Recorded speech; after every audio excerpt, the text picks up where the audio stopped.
What's cooking, Juventus fans? Welcome back to your old lady's favorite YouTube channel. Now, Juventus and Roma ended in a 1-1 draw, and a match that I have to acknowledge that I felt like actually went better than I initially expected. Doesn't mean everything was perfect, but better than I expected. We'll talk about that, as well as let's close out this Mercado. This week is the deadline. Stick with us. We'll fill you in.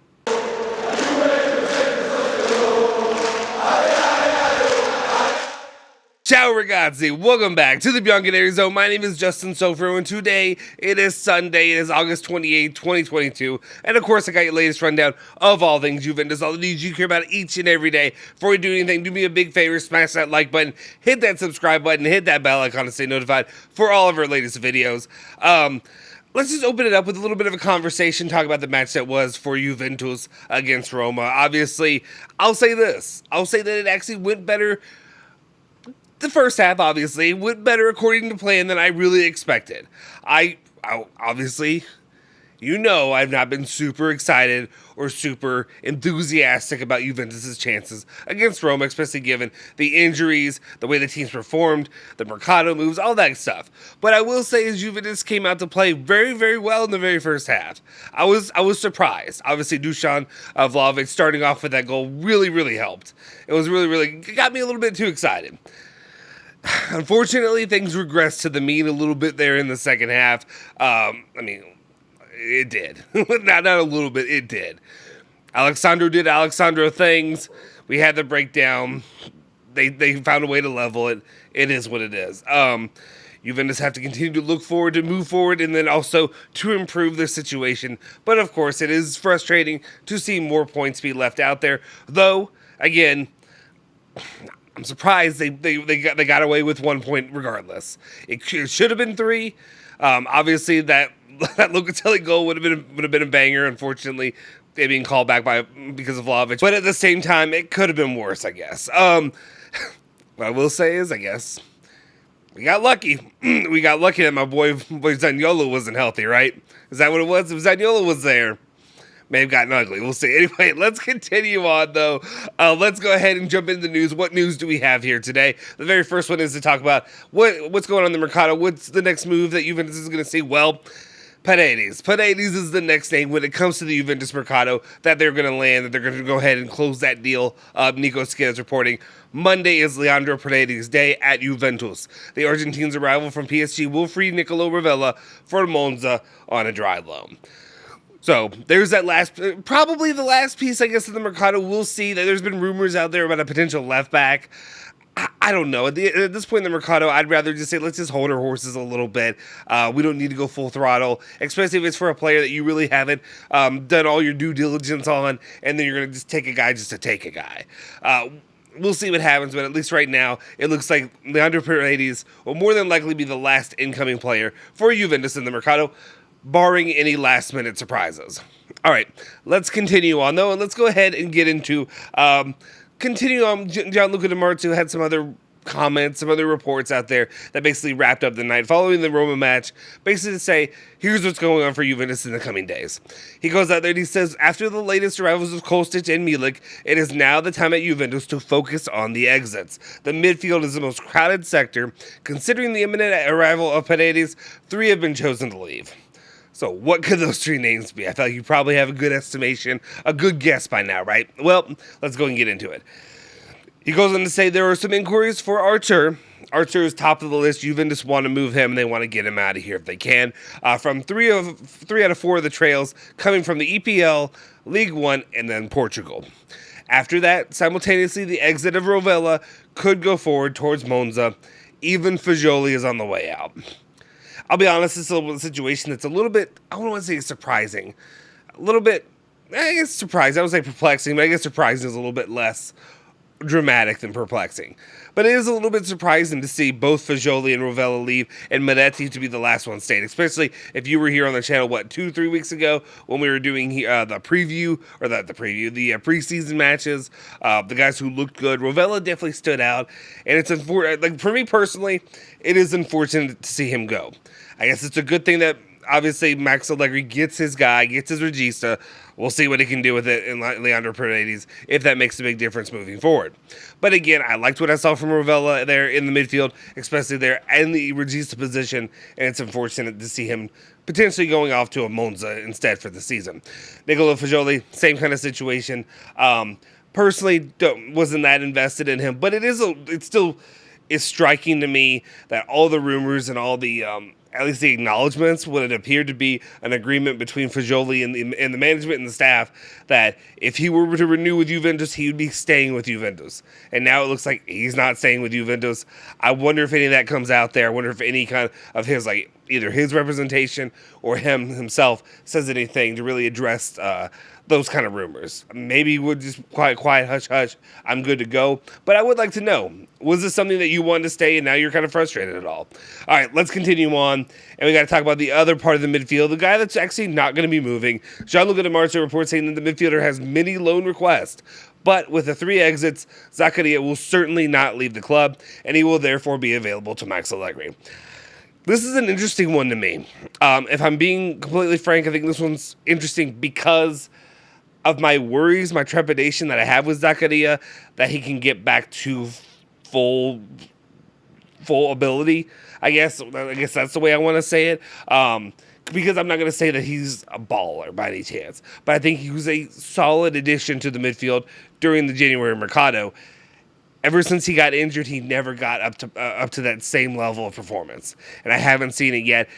That's why the potential Roma coming for Zakaria was interesting to me and was probably one that I would have moved on, just because, hey, maybe you can get some money, clean up a little bit, maybe move on and not get stuck with a guy who, I'm not just trying to go after every guy and say everybody's dead weight or whatever, but at the same time to say get stuck with another guy that's not Juve quality or cannot get back to Juve quality. I hope he does get back to Juve quality. If he does and he balls out this season, better for Juve. And better also for the future mercado if they want to sell him. So we'll see. But Zakaria will remain with the club for this season, so that'll be an interesting one to follow how he does from there. And then we got to talk about the other guy. Of course, that is Max Allegri commenting on his performance today or yesterday, saying that Miretti played like a veteran. He knows how to get between the lines, and his first touch is always forward. It's a wonderful thing. Basically, that's your endorsement from Max Allegri saying, Miretti, well, I'm hoping. We'll see. Whenever it comes to press conferences and it comes to Max Allegri, how much stock are you putting in Max Allegri to stick with that and to not backtrack a little bit or change things in the future? But it looks like Miretti will be a guy that will stick with the club. And once again, Miretti to me, I think he was solid. I think he was at least a 7 today in his performance. We'll see.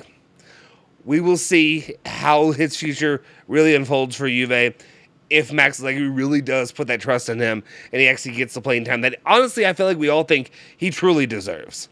So hopefully Max Allegri does that, and hopefully Miretti can be one of those actual homegrown guys that I think so many Juventus fans are dying to have. You want to have that youth product, that young guy who is a Juve through and through guy, become the next Juve star. You want a Marquisio, right? You want one of those guys. So we'll see what happens. We'll see if that develops and how that stays, and how Max Allegri really does with staying and keeping invested in Miretti, and maybe not leaning back towards the old guys, the guys who have lost the trust, lost the faith of fans. We'll see. Continue on, though, Max Allegri had further comments. It's a little interesting tidbit I just wanted to highlight out there. He addressed, Max Allegri said, I accept criticism from journalists. I read everything. Some criticism gives me strength. Some criticism gives me great ideas to apply, and often I apply them. I don't know, I kind of like this from him. And I like this kind of, the way he approaches this. It's saying, like, basically just being the no-nonsense guy, being like, yeah, I'm cool with the criticism. I hear it. It comes in there. Sometimes it fuels me. Sometimes they give me ideas themselves, like, man, why didn't I think of that? Well, there's a reason you didn't think of it, because you're stubborn, and you want to stick with your old ways. But we'll see. I also just kind of brings up a question. When he says journalism, I'm not us. It ain't us. We're not real whatever. We're just fans talking. But how much does he hear of, like, how far does this go? I'd be interested to know just how far it goes. Obviously, it's not us, but, like, at what level of criticism does he hear? Does he hear the pulse of the fan base is what I'm asking. I'd imagine he hears some of that, but you'd be surprised at what some of these coaches can do to make sure that they are basically blissfully unaware of what the unwashed masses, if you will, are really saying about them. Just something interesting I took out of it. All right. Last bit of news is kind of an earth-shattering, groundbreaking one really come out of it. It's not Juve, but it's related to Juve. It's Juve adjacent, right? And that is, of course, the headline for today, which we'll see if this is going to be a nonsense, whatever, article. Or this could be something real. Gazzetta dello Sport reporting saying that CR Napoli, the dream is real, to Florence with Osimhen, and Ronaldo has given his okay. It can happen. Cristiano Ronaldo, CR7, could return to Serie A, and not to Juventus, but actually to maybe not the most hated rival for Juventus, but maybe my most hated rival in Napoli. He will be going to Trashman De Laurentiis potentially, and joining a squad that they are putting together. And honestly, I see potentially the appeal. Normally, I would not say this, but I'd say in this season, when I watched Napoli, they look like a damn good team. They look like they're cooking with oil. I don't know what else to say. They've done really well on the moves that they made in the Mercado and replacing those pieces, replacing the Dries Martins, replacing Mertens. I can't get his name right. All the other guys that they replaced, even Koulibaly in that situation, and they look good. And they could maybe make some noise. I don't think they're going to do anything serious in the Champions League. I just don't have that faith. I do not have faith when it comes to De Laurentiis not De Laurentiis, he's not the coach, but you know what I mean. I'm going to keep going after De Laurentiis. But it's interesting to me, because to me, you're combining two of the biggest cancers in the world. To me, the Cristiano Ronaldo fan base. You know what I'm talking about. The ones you get on Twitter, and the ones that literally were a cancer to Juventus for 3 years. For long years of dealing with the comments and the grossness. I mean, just being human spam. When I mean human spam, I mean literally just spamming every bit of access and information when it came to Juve. It always had that little CR7 moniker. You always had the CR7, the fans arguing between Messi fans and all that. I'm thankful majority of that is gone. But I'm also this is going to be like the world coming at me. This is the world coming at me for potentially being negative or being whatever about, or running my mouth. And this is what I get. This is I don't believe in karma or any of that, but this is the sports gods looking at me and saying, Justin, you're going to have to eat this one.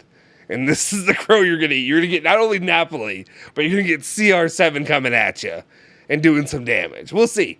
Or I just get proven correct, and the next thing we see is just more Cristiano Ronaldo failing, causing discontent and issues at the clubs he goes to, and literally just being a problem until the end of his career, or he doesn't go to Napoli at all.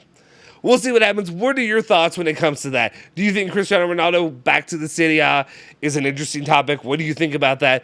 Do you think it's a bad look from him if he were to go to a rival of Juventus after just being here, 7 days ago, whatever it was? Let me know your thoughts in the comment section down below, as well as the other topics we talked about today. If you haven't already, do me a favor, hit that like button, smash that subscribe button, hit that bell icon to stay notified for all of our latest videos. You can follow me at Justin Sovero on Twitter, and of course you can follow Bianconeri Zone, Twitter, Instagram, Facebook, all that good stuff as well. We'll see you guys next time. Forza Juve, Forza Bianconeri. Say hello to your old lady for me.